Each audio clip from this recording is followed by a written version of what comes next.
When I used to be on my grandmother's porch, and I would watch, these guys rivals. It was literally like this guy who named Andre. He had this little like Blazer truck, but the guys he was chasing, they was in a Mazda XR4 Ti, little sky blue, and his name was Mo, and Drake was chasing him through the alleys and stuff, and Lucky Head came behind in an all yellow vet. So that was kind of like as a kid on the porch. That was kind of like a wild thing. That kind of like, wow, that was exciting. A car chase, like a real car chase right here. Right in your face. I'm on the porch by myself. I remember that. That was wild. Till to this day to see it, because as I grew up and got older and older, I understood what that was about. You see what I'm saying? I understood that. Like, wow. They was chasing their ops, way back then. Man, what year would you say that was? That was like 1980, 81, 82. So it's been going down there. Yeah, because it's a generation of guys that had the neighborhood going way before we even come through. Our generation, Real shit. That's gonna come out of my documentary too. So they was kind of the guys that we grew up as youngest watching. You know what I'm saying? Like the guys like who was Tommy Hearns, Bodyguard, Arthur Bam Bam Lawhorn. Shouts out to Bam. He taught how to be good with our hands and stuff like that. My Uncle Freddie, he used to take his my Uncle's son. Shouts out to Uncle Son. He's the only uncle I got left. He's staying in Cincinnati. Yeah. Shouts out to Uncle Son. How you be, Unc? A lot of guys in our neighborhood, man, like my cousin Shane. He used to go to street service. A lot of people don't know it was a boxing company way before Crump called Street Service. Ask any OG off the east side about the boxing team that was called Street Service. My cousin Shane used to box for Street Service. He just teaches too how to box, how to throw uppercuts, how to slip, all that. We learned all that stuff at a very young age. We come up, it really wasn't about the gunplay, but before coming on the porch, the wildest thing I saw was them guys doing their thing, man. That was exciting to me. Did that kind of mold how you how you was coming up in your years, seeing that type of shit go down in your environment? No, because it just was something that as a child I saw that I deemed exciting, and I believe my grandma. Oh, but boy, come on up in here, snatch me off the porch, because when you hear cars flowing down the street, skirt, flying through the ass. Boy, come on up in here. My grandma was very protective. My grandma was overprotective of me. She had that kind of prestigious porch with the two big old white flower vases, beds out on each, looked like two statues, and had that green velvet stuff on her porch. Yeah, my grandma was particular. So, she seen all that stuff and I saw it and stood. She, come on in here, boy. But that was exciting to me. That was exciting. Now, how old was you the first time you went to prison? Was you scared on your trip there? No, my first time, I done been through boys' homes, bro. I got my juvenile. Yeah, I've been to the youth home, the 4N nut house, 4C crack house. I done been on 6N, on the murder rock. Let me see. I done been to Star Commonwealth School for Boys. At Albion, Michigan, 14 months there. Camp Nokomis in Prudentville, Michigan, for a drug case as a juvenile. Yeah, but they had dropped the guns, but sent me to the drug program. Yeah, even as a youngin,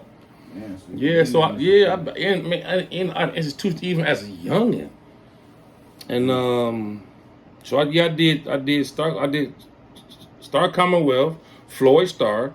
I did Prudentville, Michigan, Camp Nokomis. I've been in and out of the youth home. And then as an adult, going back and forth, to the jail and getting out, man, just feeling invincible every time I put him in the guy. You know what I'm saying? Hold that. And they call the police and I go to jail and my guys go holler at their guys, man, y'all let that go, man, let the guy up out of there. I go preliminary examination. They don't show. They be talking about the case dismissed. I go back. But I will have a warrant from my arrest out in Monroe, Michigan. We was out there getting it out there. And had to drive out there and pay $100 for that bond. I'd be right back on the street again. Be through with them guys looking for another set of guys. What y'all on? You see what I'm saying? Mm-hmm. That was just my mentality, man. But and just now how my mentality is now, it's just crazy. Man, total change. It's total change. But you know, back to the question at hand. You know, it's just a matter of you had asked me the question you asked to stay focused. You asked me what the question was. The second question. The second one was you scared when you went? No. It's not about being scared. Mm-hmm. You had fears. Mm-hmm. See, having scares and fears are different. Right. You're walking into the unknown. Right. There's a wise saying that people fear what they don't understand and hate what they can't conquer. Right. I wasn't that I was scared. I had fears like, man, I don't know, is it gonna be guys bigger than me, guys that fight better than me. Right. And at the end of the day, whoever can fight good, they're gonna say I can fight good. We're gonna link up. I'm a power broker too. Right. So it's never about being scared. It's about just linking up with the right people. Mm-hmm. You know what I'm saying? So, and that's what it was all about. Yeah. Yeah, that's real. Yeah. Now you got a kind of vicious name in the NDOC. You know what I'm saying? You got that name YoungEl. That name YoungEl. Yeah, but like you were just telling me, what was it that you seen? You know what I'm saying? When there was a younger guy that might have been able to get took advantage of. What was it that you seen in a couple guys that you was like, I'm gonna put them under my wing. I ain't gonna let that shit go down on my watch. Just a couple guys I don't like no way. You know when you become the devil, you know, like an advocate of preserving life, of preserving human life. No matter if you white, black, Chinese, Mexican, it doesn't matter. You see what I'm saying? Mm-hmm. And you about the right thing. I'm not finna let no guys, man, take advantage of a guy who just come through here, man. How long you got, little bro? I'm just come through here, man, for 12 months. Mm-hmm. They say in 60 days I can go to boot camp and have this whole thing done. You see what I'm saying? Yeah. And guys who doing 20, 30, 40 years natural life or be trying to move on this guy. Mm-hmm. And do him in, do him bad before he go to boot camp. Right. Gonna ruin his whole life. And I be the type of guy, man, I can see certain things like, no, man, that guy, man, really don't deserve to be in here. Mm-hmm. You know what I'm saying? You can just see it in guys, man. Yeah, that's real. You know, and you know, but how I did it was I just went to them guys and told them guys, man, with him with me. Mm-hmm. My man off limits, y'all got to find somebody to go deal with. Real talk. You know what I'm saying? And I helped the guy fill out a preference form. We go to the case manager, get a preference form. He put his name down. What's your religion? Christianity. What you want to go see about? Islamism, meaning the practice of peace. That's what the Israel had the suffix on it. Islam simply means peace. ISM means the practice of peace. Mm-hmm. He put it down. I want to go see what this is about. On the Prophet Noble Joy Ali, MSTFA Incorporated. He signed his name. She signed her name. Put it to the chaplain's office. And this thing on the brother on the, you know, he on the call out. Mm-hmm. And he hang in there, man, for 60 days until it's time to go to boot camp. Can you explain what a call-out is real quick? A call is a mandatory call-out, whether it be going to the law library, a religious call-out, an administrative call-out to go to a barbershop, school. Mandatory call-out, meaning that if you don't go, they will write you a misconduct, and it will result in 3 days top lock. If you don't take that plea, when you go to court, get found guilty, it's going to be 7 days top lock.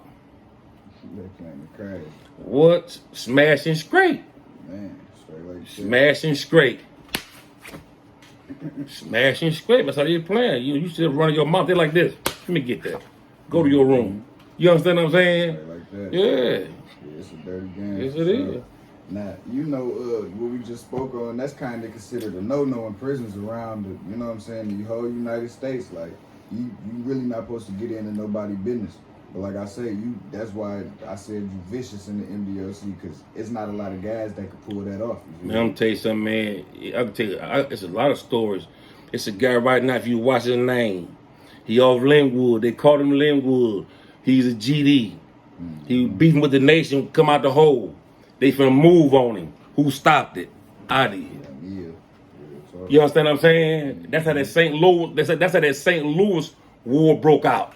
Mm-hmm. You understand what I'm saying? They trying to carve dog up, but he shoot for me. Mm-hmm. Stop. You understand what I'm saying? Not out here on the yard while he with me. Real talk. You know, they put the playing real crazy, man. Having the police running with them, doing all type of nonsense. But I kept it G. I kept it G. Real talk. Now I got family ties with the Black P Stones. You feel me? And we call them Moles. So let the people know, like, Taliban. Taliban. How do y'all be getting the people mix y'all up in the prison system when they be like, Mo? No, like, people try their best to keep the Moorish American doctrine that the Prophet Noble Drew Ali brought, the heritage, the alliance, the unity. They try to keep it dissected and divided. You know, they good at putting titles on stuff. Well, these type of Moors, they get money and roll fast cars. These kind of Moors, they rule old school Moors, old school cars. They don't wear jewelry. These Moors, they wear dashikis and things in their nose and stuff. You see what I'm saying? And they always try to make it different. There is no difference. Facts. When you come into the doctrine of the moral science tip of America, you learn that we are all children of Allah. Chapter 25, the Holy Covenant of the Asiatic nation. Ye are the children of one father provided for by his care. And the breast of one mother has given ye suck. So why do guys and people keep trying to... You just stop. You don't see the Europeans doing. Do you see them on TV talking about, no, ain't nobody doing that but us, man. Real talk. Facts, ain't nobody doing that but us. And if we stop that, once we stop that, the whole world gonna shift. And them Europeans gonna get in line, man. But along we pointing the finger at each other, you got on red, you got on blue, or you got on green, you got on brown. Well, you a light-skinned guy, or you a brown-skinned guy, or you fat like YoungEl, or you skinny like the other guy. That Jim Crowism. Real talk. You understand what I'm saying? What they call the other thing? Willie Lynch syndrome. The fat against the light skin, the son against the daddy, the daughter against the mama. It's that syndrome. But even some people got the other syndrome, where they fall in love with their captors. They just want to be subdued and captured. I don't want to. Man, I've seen a couple old school cats in the penitentiary who don't want to go home. No lie. There's some old school cats been down so long, man. They have no family, they have nowhere to go, man. And it's sad to see that, man. Let me stop it for a second. All right, when we come back in, I'm about to. I got another nice little question for you, my super dad. We're taking 27 years, man. You did it. Wow.